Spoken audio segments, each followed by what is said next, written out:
Varicose veins కి సరైన చికిత్స కోసం సంప్రదించండి ఎవిస్ హాస్పిటల్. నమస్తే, మీరు చూస్తుంది సుమన్ టీవీ. నేను మీ కీర్తి. యజ్ఞోపవేత ధారణ అన్నది కొన్ని కులాలకి సంబంధించింది మాత్రమే అని నాకు తెలుసు. నాతో పాటు చాలా మంది మీకు కూడా అనుమానం ఉండే ఉంటుంది.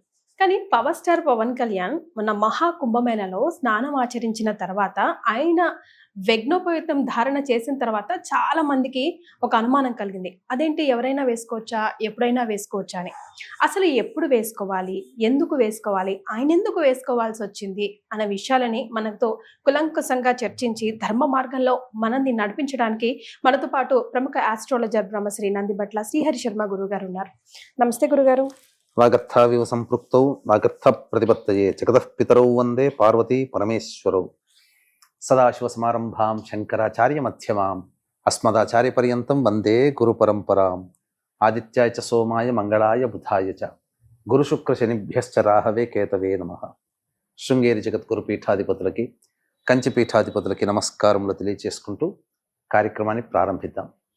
గురుగారు, ఇందాక నేను అన్నట్టుగా యజ్ఞోపవేతం అనేది ఒక క్షత్రియులు కానీ, బ్రాహ్మణులు కానీ, వైశ్యాలు కానీ కొన్ని కులాలకి సంబంధించింది మాత్రమే అని అనుకుంటా ఉన్నాం. కానీ ఒక్కసారిగా మన మహాకుంభమేళలో పవర్ స్టార్ పవన్ కళ్యాణ్ స్నానం ఆచరించిన తర్వాత, ఆయన మెడలో అది చూసిన తర్వాత ఆల్ ఆఫ్ అ సడన్ అదొక పెద్ద టాపిక్ లా మారిపోతుంది. అసలు ఎవరైనా వేసుకోవచ్చా, కొన్ని కులాలకి సంబంధించింది కాదా, తెలుసుకోవాలని ఉంది గురుగారు.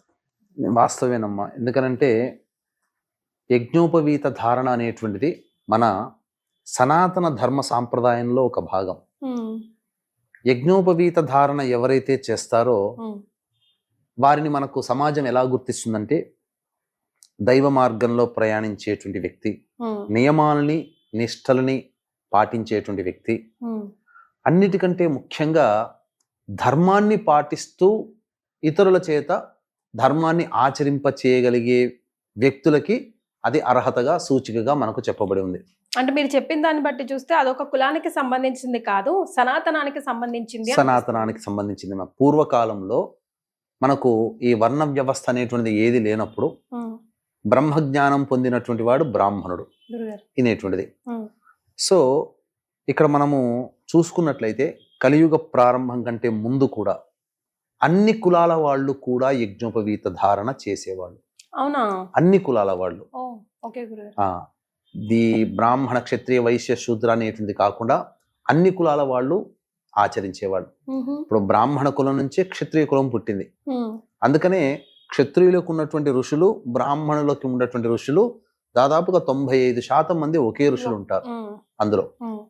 ఇక వైశ్యులకి సంబంధించినటువంటి గోత్రంలో ఉన్నటువంటి ఋషులు కూడా అలాగే. యజ్ఞోపవీత ధారణని ఇప్పుడు సమాజంలో ఎక్కువగా ఆచరించేటువంటి వ్యక్తులు ఎవరయ్యారంటే బ్రాహ్మణులు, క్షత్రియులు, వైశ్యులు, తర్వాత పద్మశాలీలు, విశ్వ బ్రాహ్మణులు, వడ్రంగి, కంసాలి, కుమ్మరి, అవన్నీ వీళ్ళందరికీ కూడాను ఈ యొక్క యజ్ఞోపవీత ధారణ అనేటువంటిది ఉన్నది. ఇప్పుడు మీరు అన్నట్టుగా మనం చూసినట్లయితే ఈ చెప్పినటువంటి వర్ణ వ్యవస్థకి సంబంధం లేనటువంటి పవన్ కళ్యాణ్ గారు ఈ కేవలం ఇప్పుడు కుంభమేళాలో మీరు చూస్తున్నారేమో, అది తెలిసి వచ్చింది. కానీ ఎలక్షన్స్ కంటే ముందు కూడా పూజాది కార్యక్రమాలు చేసేటప్పుడు యజ్ఞోపవీత ధారణ ఉన్నటువంటి ఫోటోలు అనేటువంటి చూసాం.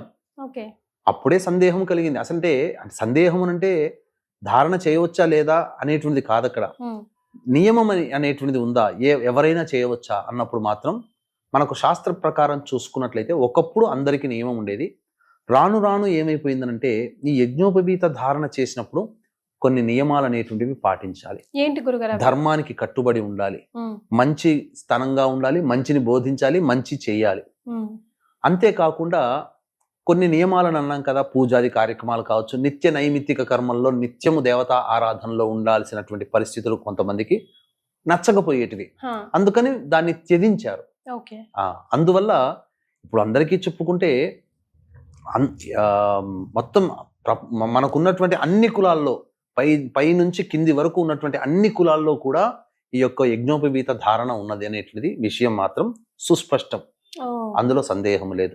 ఎవరైనా ఎప్పుడైనా ఎవరైనా వేసుకోవచ్చు. అయితే ఇక్కడ ఏంటనంటే దీన్ని ఆచరించడానికి పవన్ కళ్యాణ్ గారికి సంబంధించినటువంటి విషయానికి రావడం వల్ల ఇది చాలా మందికి క్వశ్చన్ రైస్ అయింది. దాని గురించి మనం ఎందుకు ఇంతగా సందేహపడాల్సినటువంటి అవసరం లేదు. ఎందుకు అనంటే ఆయనకున్నటువంటి స్నేహితుల్లో అందరికీ తెలిసిందే త్రివిక్రమ్ శ్రీనివాస్. ఆయన బ్రాహ్మణుడు. వాళ్ళిద్దరు కూడా అనేక సందర్భాల్లో అనేక పుస్తకాలు అనేటువంటివి నేను చదివానని చెప్పాడు. ఆ పుస్తకాల్లో అనేక తార్కికమైనటువంటివి, వేదాంతపరమైనటువంటి, ఆధ్యాత్మికపరమైనటువంటి గ్రంథాలను చదవడం, తద్వారా ఈ అంశం యొక్క ఆలోచన ఎక్కడో ఒక చోట రావడం, తద్వారా దీనికి సంబంధించినటువంటి చూసుకున్నప్పుడు అందరూ ఆచరించవచ్చు అనేటువంటిది. ఇప్పుడు రెడ్లు అనేటువంటిది ఉందమ్మా, వాళ్ళ క్షత్రియులు అని అనలేము, బ్రాహ్మణులు అని చెప్పలేము, కానీ ఆ రెడ్డి రాజుగా ఉన్నందుకు వాళ్ళు రెడ్లు కూడా ఆచరించారు. అందులో సందేహం లేదు.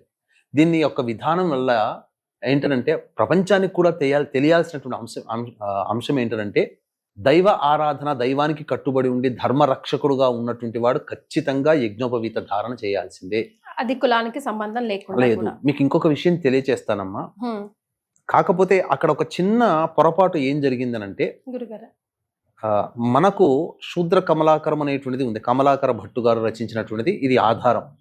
అందులో ఏం చెప్పబడి ఉందనంటే, పితృ కార్యక్రమాలు, యజ్ఞ యాగాది కర్మలు చేసినప్పుడు బంగారముతో చేసినటువంటి యజ్ఞోపవీత ధారణ చేయాలి. బ్రాహ్మణులు కూడా వెండితో చేసినటువంటి యజ్ఞోపవీత ధారణ ఉపనయనానికంటే ముందు ఉత్తుత్తి జంధ్యముగా వేస్తారు. పెళ్లిలో కూడా, స్నాతక వ్రతంలో కూడా వెండిది వేస్తారు బ్రాహ్మణులకు. కానీ మొన్న వేసింది పితృ కార్యక్రమాల కోసమే కదా? పితృ కార్యక్రమాలు కాదమ్మా. సనాతన ధర్మాన్ని పాటించేటప్పుడు ఆయన ఏం చేశాడు? సతీ సమేతముగా, కుటుంబ సమేతముగా వెళ్ళాడు కదా. స్నానం ఆచరించేటప్పుడు శాస్త్ర ప్రకారం ఏ విధంగా చేయాలో ఆ విధంగా చేశాడు. ఇప్పుడు చాలా మందికి ఇప్పుడు పితృ కార్యక్రమాలు చేసేటప్పుడు కండువనే ఉత్తరీయంగా వేయించి చేయిస్తారు బ్రాహ్మణులు ఎక్కడైనా కానీ. అయితే ఈ ఉత్తరీయం ధరించడం వల్ల ఏదో ఒక నియమానికి మనం కట్టుబడి ఉన్నాము. నాన్ వెజ్ తినడానికి, మందు తాగడానికి, లేదా ఇతరత్ర విలాసాలు, భోగాలు అనుభవించడానికి ఇది ఎక్కడ అడ్డొస్తుంది, ఇది ఉంటే గనక మనం ఏమైనా పాపం చేస్తున్నామనే ఫీలింగ్ ఉండడం, ఇలాంటివన్నీ మనుషులకి రావడం వల్ల కొన్ని కులాల వాళ్ళు దీన్ని తీసేస్తే మనం ఫ్రెష్ అయిపోతాం కదా. ఏ రకంగా మనకు ఇంకా ఆ ఫీలింగ్, భావన, చెడు భావన అనేటువంటిది ఉండదు కదా అని చెప్పేసి కొన్ని కులాల వాళ్ళు త్యజించారు. అది కలియుగం ప్రారంభంలో ప్రతి వాళ్ళు కూడా వేసుకోవచ్చు. అంటే ఎవరు వేసుకోవచ్చు?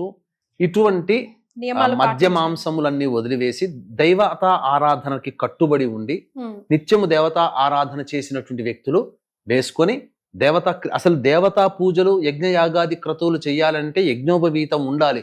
దేవతా శక్తి రావాలి అని అంటే యజ్ఞోపవీత ధారణ, గోష్పాదం అంటే పిలక, ఇవన్నీ పెట్టుకోవాలి. అప్పుడే దేవతని యొక్క అనుగ్రహం అనేటువంటిది కలుగుతుంది. గురుగారు, మరి ఎటువైపు వేసుకోవాలి, ఎన్ని పోగులు వేసుకోవాలి, దానికి సంబంధించిన నియమాలు కూడా ఒక్కొక్కరికి ఒక రకంగా ఉంటాయంటారా? ఎవరికైనా బ్రహ్మచారిగా ఉన్న వారికి 3 పోగులు కలిపితే ఒక జంధ్యమమ్మ, అది వేసుకోవచ్చు. రెండవది ఏంటి? గృహస్థాశ్రమం, స్త్రీ వివాహమైన వాళ్ళు 2 జంధ్యాలు వేసుకోవాలి. 3 వేసుకుంటారు. ఎందుకంటే ఉత్తరీయం అనక మనిషి ఏ పని చేసినా, ధర్మ కార్యాలు చేసినా ఏదైనా ఉత్తరీయం అనేది ఉండాలి. అందుకని ఈ కాలంలో కూడా ఇప్పటికీ కూడా అన్ని కులస్తుల వాళ్ళు ఏదైనా పుణ్యకార్యాలు చేసేటప్పుడు ఉత్తరీయంగా టవలో ఏదో ఒకటి వేసుకుంటారు, బట్ట. అది ఉత్తరీయంగానే భావిస్తారు. పుణ్య కార్యక్రమాలు చేసేటప్పుడు. ఆ పితృ కార్యక్రమాలు చేసేటప్పుడు మనకు సంబంధించి సవ్యము, అపసవ్యం అనేటువంటిది ఉంటుంది. ఇప్పుడు ఎవరు వేసినా ఎడం వైపు నుంచి ఇలా కుడి వైపుకి వస్తుంది. అది యజ్ఞయాగాది పూజాది కార్యక్రమాలు చేయడానికి. బంగారు వేసుకుని ఉంటే ఇంకా శాస్త్రాన్ని పాటించిన వాళ్ళు అయ్యుండే వాళ్ళు పవన్ కళ్యాణ్ వాళ్ళు. ఇప్పుడు పవన్ కళ్యాణ్ గారు చేశారని చెప్పి విమర్శ చేయాల్సిన అవసరం లేదమ్మా. ధర్మ రక్షకుడుగా, ధర్మాన్ని పాటించే వ్యక్తిగా, ఆయన కులస్తులలో ఉత్తమమైన పురుషుడుగా యజ్ఞోపవీత ధారణ చేసినప్పుడు గుర్తించాలి. ఉత్తమమైనటువంటి పురుషుడు. మరి చూసుకుంటే పూర్వకాలంలో కలియుగానికంటే ముందు ఆడవాళ్ళకి కూడా యజ్ఞోపవీత ధారణ అనేటువంటిది ఉంది. అవునా గురుగారు? ఆడవాళ్ళు కూడా యజ్ఞోపవీత ధారణ చేసేవాళ్ళు. కాకపోతే వాళ్ళకి సాధారణంగా వచ్చే ఋతుక్రమం అనేటువంటిది ఉంటుంది కదా, నెలసరి. అది ఉండడం వల్ల ఇబ్బందులు అనేటువంటివి ఉంటాయి కాబట్టి అది అప్పటికైనా దాన్ని ఆచరించేవాళ్ళు. కాకపోతే అది ఆచరించడానికి స్త్రీలకి ఆమోదయోగ్యంగా, అంటే ఎక్కువగా మించినటువంటి శక్తికి మించినటువంటిది అయ్యేది కాబట్టి ఈ కలియుగం లో ప్రారంభంలో దాన్ని నిషేధించడం అనేటువంటిది జరిగిందమ్మా. అయితే ఆడవాళ్ళు కూడా అసలు అనుమానం లేకుండా వేసుకోవచ్చు, కాకపోతే పూర్వకాలంలో ఉండేది కానీ కట్టుబడి ఉండాలి ఆ మార్గాలని అనుసరించి. గురుగారు, నేను ఎక్కడో చదివానండి, యజ్ఞోపవీతం ధారణ చేయడం వల్ల చాలా వరకు హెల్త్ బెనిఫిట్స్ ఉంటాయి అని చెప్పేసి. నిజమేనా? ఎలాంటి హెల్త్ బెనిఫిట్స్? అంటే ఒక పోగులు వేసుకున్నంత మాత్రాన హెల్త్ బెనిఫిట్స్ ఎలా వస్తాయి? మీకు మన పూర్వీకులు పెట్టినటువంటి ఆచారాల్లో స్త్రీలకి గాజులు కానీ, మెట్టెలు కానీ, చెవులకి, ఇవన్నీ బ్రాహ్మణులకి చెవులకి కుడతారు. దీనివల్ల ఆరోగ్యం అనేటువంటిది రక్షింపబడి ఉండేది. ఇప్పుడు ఫ్యాషన్ గా మారిపోయింది ఒక పోగు పెట్టుకోవడం అనేటువంటి. మగవాళ్ళు పూర్వకాలంలో 2 పోగులు పెట్టుకునేవాళ్ళు. మాకు చిన్నప్పుడు ఉపనయనం చేసినప్పుడు మాకు ఇక్కడ 2 పోగులు వేశారు. ఇప్పటికీ రంధ్రాలు ఉంటాయి మాకు. ఎలాంటి హెల్త్ బెనిఫిట్స్ ఉంటాయి గురుగారు? దీనివల్ల నాడీ సంబంధమైనటువంటి దోషాలు పోతాయమ్మా. ముఖ్యంగా యజ్ఞోపవీత ధారణ చేయడం వల్ల, ఒకప్పుడు యజ్ఞోపవీతాన్ని జనప నారతో చేసేవాళ్ళు, పత్తితో కాదు. అది ఉండడం వల్ల ఈ గుండెకి సంబంధించి ఈ విధంగా వస్తుంది కదమ్మా. ఇక్కడ మనకు తెలియని నాడులు అనేటువంటివి ఉంటాయి. ఆ గుండెకి రాపిడి జరగడం వల్ల హృద్రోగాల బారిన పడకుండా మన గుండె చక్కగా ఉండేది. ఇంకొకటి ప్రధానంగా ఇది శౌచముని పాటించేటప్పుడు, అనగా మలమూత్ర విసర్జన చేసేటప్పుడు కుడివైపుకి 2 చుట్లు చుట్టేవాళ్ళు. దీనివల్ల జరిగేటువంటిది 2 ప్రయోజనాలు ఏంటనంటే, ప్రధానంగా మలమూత్ర విసర్జన చేసేటప్పుడు సాఫీగా జరగాలి, ఎటువంటి అడ్డంకి రావు, ఆ నాడిని ప్రేరేపించేది. అందుకని ఇప్పటికి కూడా డాక్టర్లు ఏం చెప్తారు, మలమూత్ర విసర్జన చేసేటప్పుడు ఎవరిని కూడా భయపెట్టకూడదని అంటారు. ఎందుకనంటే దానివల్ల కొన్ని రోగములు అనేటువంటి తెలియకుండానే శరీరంలో వస్తాయి. కాబట్టి ఆ విధమైనటువంటి లోపం అనేటువంటిది లేకుండా ఉంటుంది. ఇంకొకటి ఏంటంటే, కుడివైపుకి 2 చుట్లు చుట్టి మలమూత్ర విసర్జన చేయడం ద్వారా ఏమవుతుందనంటే సూర్యనాడి అనేటువంటిది ప్రచోదితం అవుతుంది. దానివల్ల ఆరోగ్యం, సూర్యనాడి ప్రచోదితం అవడం వల్ల శరీరంలో వేడి ఉష్ణం పెరగడం, ఆరోగ్య ప్రదాత అదొకటి. ఇంకొకటి, ఇటువంటివి పాటిస్తున్నప్పుడు ఏంటంటే మనిషిలో అంతర్గతంగా నేను ఆచారాన్ని పాటిస్తున్నాననే భావన. ఎందుకంటే యజ్ఞోపవీత ధారణ అంటే ఆషామాషి కాదం, ఒక ధర్మానికి కట్టుబడి ఉండడం. ఒక ధర్మానికి కట్టుబడి ఉండడం అంటే పవన్ కళ్యాణ్ గారు చేశారు అని చెప్పడంలో ఏమాత్రము తప్పు లేదమ్మా. ఎందుకనంటే ఆయన త్రివిక్రమ్ శ్రీనివాసరావు గారి ప్రేరణ వల్ల కావచ్చు, ఆ విధంగా యజ్ఞోపవీత ధారణ అనేటువంటిది చేయడం జరిగింది. అంటే ఆయన ఒక దీక్షలో ఉన్నాడు. దీక్షలో ఉండేటువంటి వ్యక్తి నియమాన్ని పాటించాలి, నియమాన్ని పాటిస్తున్నాను అని చెప్పే సూచనే యజ్ఞోపవీత ధారణ. ఇప్పుడు మీరు ఆయన సాధారణంగా పోలేదు కదా, ఏదో ఒక దీక్షలో ఉండేటువంటి కాకి వస్త్రాలు, మన కాకి ప్యాంట్లు అని అంటాం, అది ఏంటి, అదొక రకమైనటువంటి పేల్ ఎల్లో కలర్, అవి గంధం కలర్ లాగా వేశారు.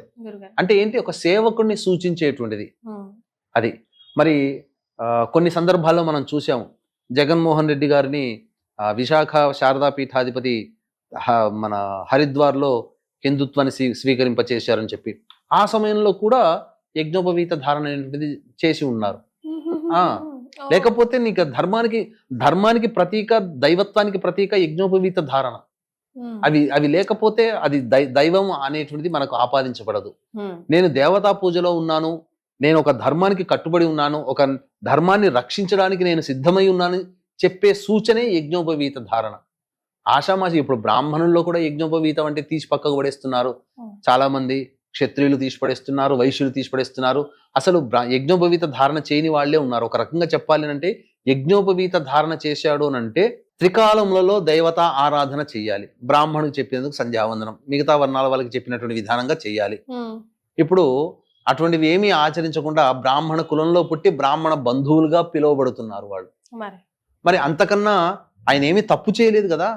పవన్ కళ్యాణ్ గారు ఏం తప్పు చేశారు? ఈ రకంగా చాలా మంది ట్రోల్ చేస్తున్నారు.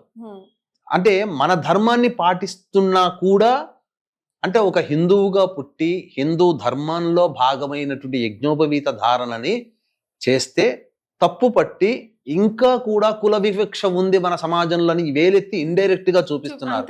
ఇప్పుడు బ్రాహ్మణ క్షత్రియులు శూద్రులు అనేది కాదమ్మా, అది పక్కకు పెట్టుకోండి.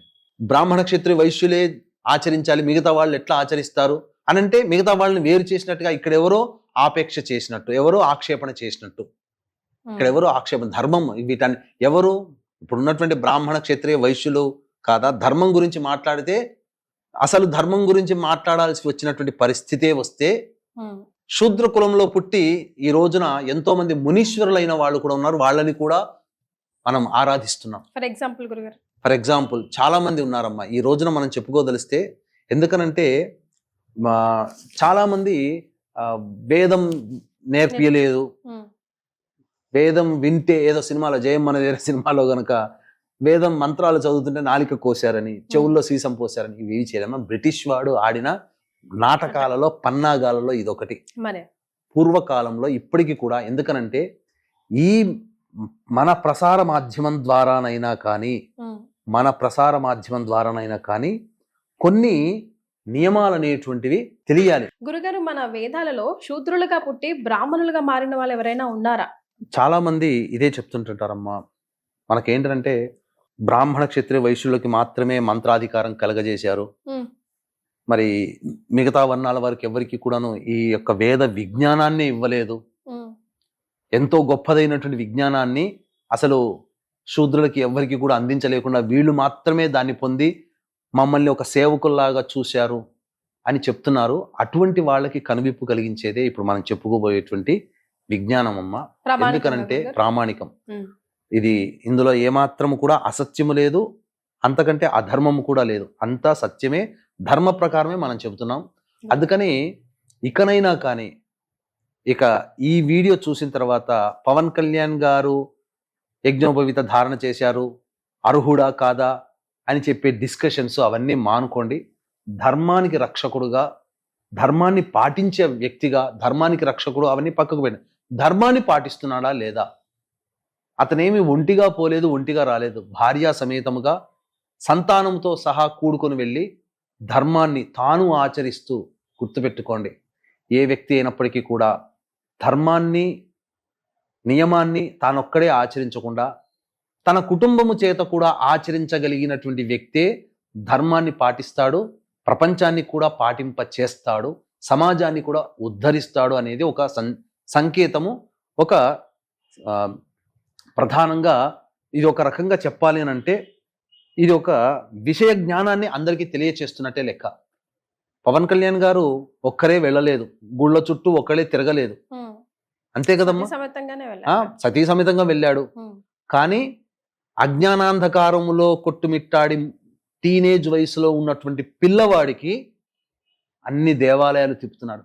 ఎంత హేయంగా మాట్లాడుతున్నారమ్మా చాలా మంది. చాలా చోట్ల గుళ్ళు గోపురాలు తిరుగుతూ ఉంటే డిప్యూటీ సీఎం పదవి ఎందుకు, హాయిగా దేవాలయ మంత్రిత్వ శాఖ తీసుకుంటే అయిపోయేది కదా, లేకపోతే ఆ డిప్యూటీ సీఎం పదవి మానేసేసి రాజకీయాలకి గుడ్ బై చెప్పేసేసి భజన చేసుకుంటూ గుళ్ళు గోపురాలు తిరిగితే సరిపోయేది కదా ఎందుకని అంటున్నాడు. ఆయన పోకుండా ఆయన భార్యను వెంట పెట్టుకుని పోయి అజ్ఞానాంధకారంలో ఎక్కడ వేరే వైపు మళ్ళీపోతాడేమనే భయం ప్రతి తల్లిదండ్రులకి టీనేజ్లో ఉన్నటువంటి పిల్లల్ని చూసి ఉంటుంది.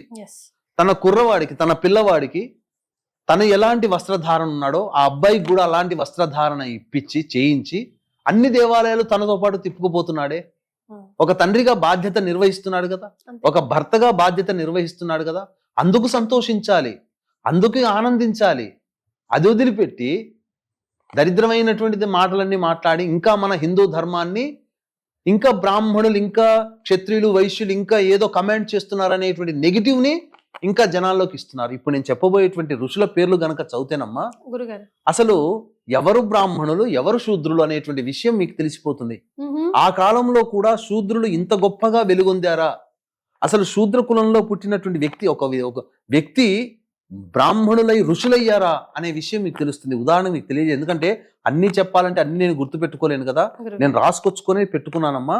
అందులో మీకు తెలియచేస్తాను. అసలు వాస్తవానికి నాలుక కోశారు, చెవుల్లో సీసం పోశారు, మంత్రాలు వినకూడదు శూద్రులకి, మంత్రాలు పలకూడదు అని చెప్పి పలికిన నోరు నాలుకను కోశారు, రెచ్చగొట్టారు. అరే మతం మారలేదని చెప్పి నానా హింసలు పెట్టిన శంభాజీని పెట్టినటువంటి ముస్లిం పాలకుడైనటువంటి ఔరంగజేబుని ఒక మాట అనలేము. ఆయన ఖర్చులకి ఆయన రుమాలు కుట్టుకున్నాడు, కర్చీపులు తయారు చేసుకున్నాడు, టోపీలు తయారు చేసుకుని ఆయన డబ్బు సంపాదించాడు, కానీ వేరే సొమ్ము ముట్టుకోలేదు అని అన్నాడు. ఎన్ని దేవాలయాలు నాశనం చేశాడమ్మా, అదన్నీ మన చరిత్రలో చూసామా? మరి చరిత్రలో చూడనటువంటివి కూడా చాలా ఉన్నాయమ్మా, మనకు తెలియనటువంటివి చాలా ఉన్నాయి. అందుకనే మీకు తెలియజేస్తున్నాను. ఏంటంటే రామాయణ మహాకావ్యాన్ని రచించినటువంటి వాల్మీకి బోయవాడిగా ఉన్నాడు కదా, సరే జన్మలో రత్నాకర శర్మ అని అయ్యుండవచ్చు, కానీ జీవించింది ఎటువంటి జీవితాన్ని? బోయవాడిగా జీవించి ఉన్నాడు కదా. మరి అటువంటి వాల్మీకి మహర్షి అని అంటున్నామా? అట్లాగే వ్యాస భగవానుడు ఈనాడు భాగవతం, భారతం, పురాణాలు, వేదాలను 4 వేదాలను విభజించినటువంటి వాడు, పరాశర మహర్షికి జన్మించినటువంటి వ్యక్తి. కానీ మత్స్యగంధి బెస్తకులంలో పుట్టినటువంటి అమ్మాయికి పుట్టినవాడు కదా. అంటే ఒక శూద్ర స్త్రీ సంజాతుడు కదా వ్యాస మహర్షి. మరి ఆయన వంశం మీదగానే భరతఖండము, భరత వంశం అనేది ఆయన బీజములతోనే వచ్చింది కదా. ధృతరాష్ట్రుడు అయితేంది, కురు పాండవులు అయితేనేమి, వీళ్ళందరూ ఆయన ద్వారా ఆయన సంతానంగా పుట్టిన వాళ్లే కదా. అట్లాగే పుట్టుకతో శూద్రునిగా పుట్టి జూదగాడిగా మారి గొప్ప బ్రహ్మజ్ఞానాన్ని, వేద పాండిత్యాన్ని పొంది ఋగ్వేదంలో గొప్ప పరిశోధన చేసి ఋషిగానే కాదు ఆచార్యుడిగా, అంటే ఒక టీచర్గా, ఐలషు ఋషి అనేటువంటి వాడు పుట్టుకతో శూద్రుడు కాదా? శూద్రురాలికి పుట్టినటువంటి జాబాల కుమారుడైనటువంటి వ్యక్తి గొప్ప పేరు ప్రఖ్యాతులు, గురు విధేయతలతో ఉండి యజుర్వేదంలో కొంత భాగాన్ని రచించిన వాడు జాబాల మహర్షి శూద్రుడు కాదా? మరి జాబాల అంటే ఇప్పుడు యజుర్వేదంలో కొంత భాగాన్ని ఆయన రచించాడమ్మా. ఆ యజుర్వేదాన్ని మేము బ్రాహ్మణులమైనటువంటి వాళ్ళము ఈ యజుర్వేదం ద్వారానే మనుషులకు అందరికీ కూడాను పూజాది కార్యక్రమాలు చేయించేది. పూజాది కార్యక్రమాలన్నీ యజుర్వేదంలోనే ఉన్నాయి. మరి అటువంటిది. అలాగే ఇంకొకటమ్మా, దశమహావిద్యలు అని అందరికీ తెలుసు కదా, మాతంగి దేవత కదా. మాతంగి దేవత ఉపాసనకి సంబంధించినటువంటి ఒక్కొక్క మంత్రానికి ఒక ఋషి ఉంటాడు. ఆ మాతంగి అమ్మవారికి ఋషి మతంగ మహర్షి.